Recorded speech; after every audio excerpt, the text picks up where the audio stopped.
ये सच बात है। ये बिल्कुल सही कहावत है कि जिंदगी में जो होता है अच्छे के लिए होता है। आइए इस बात की कहानी से समझते हैं। जंगल में एक नवयुवक महात्मा से मिलने आया। वो काफी दुखी था और रो रहा था। महात्मा उस नवयुवक को समझाते हैं कि तुम जीवन में चिंता ना लो, जो कुछ भी हुआ सब अच्छे के लिए हुआ। नवयुवक गुस्से में कहता है, आप कैसी बातें कर रहे हैं? मेरा सब कुछ लूट गया। लुटेरों ने मेरी हर एक चीज लूट ली और अब मेरे पास घर जाने के लिए कुछ भी नहीं बचा। ये मेरे साथ अच्छा कैसे हुआ? ये मेरे साथ बहुत बुरा हुआ है और यह बुरा ही है। आप इसे भला कैसे कह सकते हैं कि मेरे साथ अच्छा हुआ है? दरअसल वो युवक जंगल में भ्रमण के लिए निकला था। जंगल में घूम रहा था, लेकिन लुटेरों ने उसका सामान छीन लिया और उसे निहत्था छोड़ दिया। महात्मा कहते हैं, मैं तुम्हें इस बात की कहानी की मदद से समझता हूँ। आओ इस कहानी को तुम ध्यान से सुनो, क्योंकि ये कहानी आपकी जिंदगी बदलने वाली है। लड़के ने कहा, कोई बात नहीं है, पिताजी बह गया तो बह जाने दो, जो हुआ अच्छा हुआ। किसान को बहुत गुस्सा आया। कहा, तू कैसी पागलों जैसी बातें कर रहा है? मेरा सब कुछ छिन गया। यहाँ पे खाने को मेरे पास अनाज नहीं है और रहने को जो भी हमारे घर था वो बाढ़ में बह गया। इसमें अच्छा क्या है? ये सब कुछ बहुत बुरा हुआ है। किसान को बहुत गुस्सा आया और उसने लड़के को घर से भगा दिया और बोला, तू यहां से चला जा, तू यहां रहने लायक नहीं है। लड़का रोते हुए वहां से चला गया, लेकिन शाम हो गई और लड़का अभी तक घर नहीं आया। किसान को यह बात समझ में आई कि उसने गलत कह दिया, लेकिन वो कर भी क्या सकता था। अचानक से एक नौका आई और उसमें से लोग उसमें से उतरे। लोग उस गांव के लोगों को बचाने लगे। किसान की पत्नी कहती है, आपने यूं ही उसी को डांट दिया। सही तो कह रहा था, देखिए अच्छा ही हुआ, लोगों ने हमें बचा लिया। उसने कहा, तुम बेवकूफ हो, तुम्हें समझ में नहीं आ रहा है कि इसमें अच्छा कुछ भी नहीं हो। इनका बचान ही काम है, सिर्फ बचने से काया होता है। अभी इन्होंने बचा लिया, लेकिन हमारे पास खाने को भोजन नहीं रहने को घर है। हम कहां रहेंगे, क्या खाएंगे? क्या इसका कोई हल है? किसान की पत्नी ने कहा, पैसे नहीं है तो क्या हुआ, आप इतनी परेशानी क्यों लग रहा है? किसान बोला, दरअसल बात पैसों की नहीं है। उस घर में एक पोटली थी। इस पोटली बहुत ही खास चीज रखी थी, वो भी बाढ़ में बह गई। अब मेरे पास कुछ भी नहीं बचा। किसान की पत्नी बोली, ऐसा क्या था उस पोटली में? किसान ने कहा, मैं तुम्हें अवश्य बताता, लेकिन अब जब वो है ही नहीं तो उसको बताने का क्या तात्पर्य? धीरे धीरे समय गुजरता रहा। उस किसान ने लोगों से मांगकर जीवन यापन करना शुरू किया, लेकिन ऐसा भला कब तक काम चलता? इस साल उसे खेतों में भी अच्छी फसल नहीं लगी थी। वो बहुत परेशान और चिंतित था। उसे कुछ समझ नहीं आ रहा था, क्या करा जाए। एक शाम को अपनी पत्नी से बैठकर बातें कर रहा था तो उसकी पत्नी ने बोला, चिंता करने से क्या होगा? आप नगर में जाके कोई और काम तलाश क्यों नहीं करते? थोड़े समय बाद कुछ न कुछ रोजी रोटी के लिए धन इकट्ठा तो हो ही जाएगा, उसी के सहारे हम अपना काम चला लेंगे। आप परेशान मत होइए, मैं भी बगल के घरों में जाकर काम किया करूंगी। कुछ धन तो आएगा, इससे जीवन जीना आसान हो जाएंगे। किसान ने कहा, बात तो सही है। अगले दिन वह किसान काम की तलाश में शहर गया। नगर हर गलियों में कुछ काम ढूंढने लगा कि कोई उससे कोई काम दे, लेकिन कहीं किसी ने कोई काम नहीं दिया। अब वो चिंता की मारे और परेशान होने लगा कि कैसे काम चलेगा और कैसे अपने परिवार का पालन पोषण करेगा। उसके पास घर नहीं है। उसने जैसे तैसे करके बाढ़ के जाने के बाद घास फूस से छोटा सा घर बनाया था। एक दिन किसान अपने खेतों में फसलों को देख रहा था, क्योंकि इस साल फसल भी अच्छी नहीं लगी थी।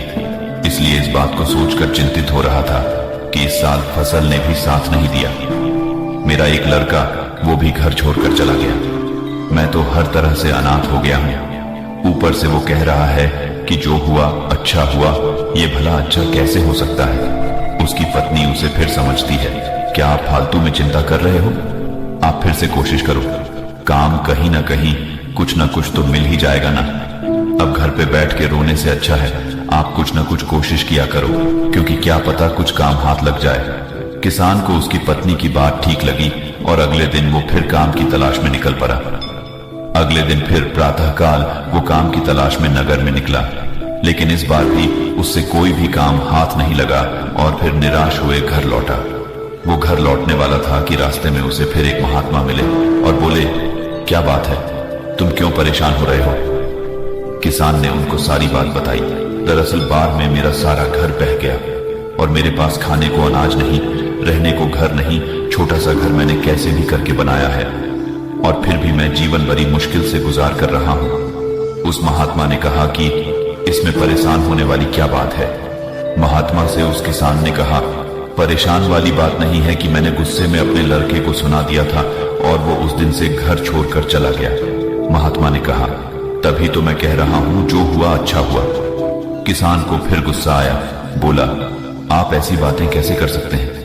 मैं इतना परेशान हूं, मेरा सब कुछ छीना हुआ है, मेरे पास खाने में कुछ भी नहीं, मेरा लड़का भी मेरा साथ नहीं दिया और वो भी घर छोड़कर चला गया। इसमें क्या अच्छा है और क्या अच्छा हो सकता है? ये तो हर तरह से बुरा है। महात्मा ने कहा, सब्र रखो, हर सवाल का जवाब तुम्हारे समय आने पे मिल जाएगा, तुम परेशान ना हो। वो महात्मा वहां से चले गए। किसान को फिर अफसोस हुआ कि महात्मा को देने के लिए उसके पास कुछ भी नहीं है, लेकिन वो उस रात को ये सोच के हैरान था कि आखिर जो होता है अच्छे के लिए कैसे होता है।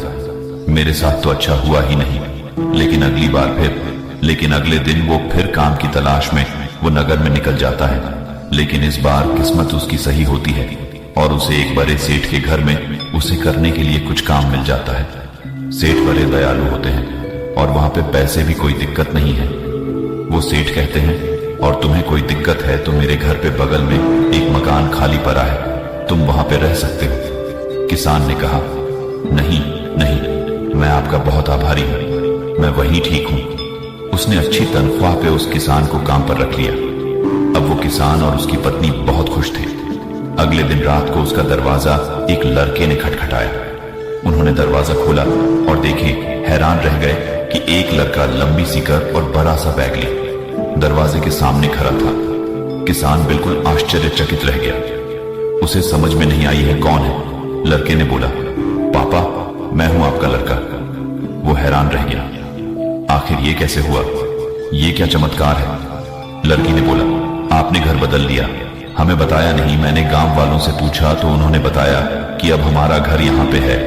दरअसल मैं उस दिन यहाँ से निकलकर दूर शहर में काम की तलाश में निकला था और मुझे वहां पे कहाँ मिल गया और मैं वहीं पर व्यापार करने लगा और उस व्यापार में मुझे बहुत मुनाफा हुआ और आज उसकी बदौलत मैं आपसे मिलने आया हूँ। और मैं आपको बता दूं, मैंने वहां पे नगर में एक और घर बनवा लिया है। किसान खुशी के मारे कूदने लगा। उसे समझ में आ गया। लड़के ने कहा, पापा, मैंने कहा था ना, जो होता है अच्छे के लिए होता है। अगर मैं उस दिन बाहर नहीं आई होती और इन सब कुछ बहा नहीं होता तो क्या पता ये बात मैं आपसे बोलता नहीं। अगर ये बात मैं ना बोलता तो आप मुझे घर से बाहर नहीं भगाते और ना ही मैं रोजगार के लिए नगर में तलाश करता। किसान ने कहा, हाँ, मुझे ये बात समझ में आ गई, ये बिल्कुल सही बात है। देखो, उसकी बात की वजह से मुझे भी एक बड़े घर में नौकरी मिल गई है, यानी अब डबल मुनाफा, डबल पैसे और हर तरह से फायदा ही फायदा। हम तो मालामाल हो गए बेटे। किसान और लड़का जोर जोर से उछलने लगे। कहानी के बाद महात्मा ने उस नवयुवक को समझाया, जिंदगी में एक बात याद रखना, इंसान की सोच बहुत बड़ी नहीं है कि वो कुदरत के फैसले को नहीं समझ सकता और ना ये जान पाता है कभी कि उसके साथ जो हुआ अच्छे के लिए हुआ है। वो सिर्फ आज को देखता है कि उसके साथ बहुत बुरा हुआ। लेकिन सच में देखा जाए तो अगर अच्छी नीयत और मन साफ है तो कभी किसी के साथ बुरा नहीं होता।